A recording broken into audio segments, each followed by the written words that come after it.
না বাড়ালে তো চলে না বাবা। শুরু খাইতাম ইটার বুঝি পাই না ভাত খাইব। 8 বছর ধরে একজনের জায়গা পাচ্ছি করার জায়গা তো আমার এলাকার একজনের লোক এসে টাকা 8 বছর নিজের তো 1.5 শতক জায়গা আছে এটা গোল বানাইলে তো তখন রিক্সা লইয়া না বাড়িলে আজকে উপাসটা কি ওই তো রিক্সা লইয়া বাড়িছি ও 200 টাকা রুজি করতে হলে ওলা করে লইয়া খাইতাম লইয়া বাড়ি আজকে কিন্তু সে না লইয়া বাড়িতে তো উপাসটা 3 মেয়ে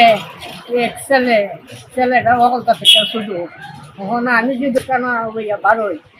ও পাড়া রিক্সা এটা ও কোনো দিন 100 টাকা রুজি হয়ে কোনো দিন 200 টাকা নাইলে আমি উপাস থাকি নিয়ে কথাটা এই কারণে বারণই লাগে আমার তো বয়স 70 হয়ে গেছে তো এইটা কর্ম না হয়ে যেতে পারি না। আমি আজকে আইসি আসতে গেছে কিস্তি 1400 টাকা এখন আমি না আয় আসছে আমার ফোন করতে চালাই নাকি স্বাস্থ্য নিতাম কিছু করে তাই খাইতাম বাচ্চা হাত চালু চারটে বাচ্চা সংসার লই আনি করছি আর কি দিবস ঠিক আছে অন দিবস ঠিক আছে যে এখন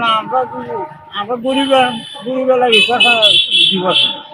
আমরা খুব বলতে থাকি যে আমরা উপাস থাকছি এখন সমাজে হয়তো না আজের বাইরে আমরা পরিবার খাই মুখি দেয় আমরা মুখি দেয় এই গেলে বাইলাম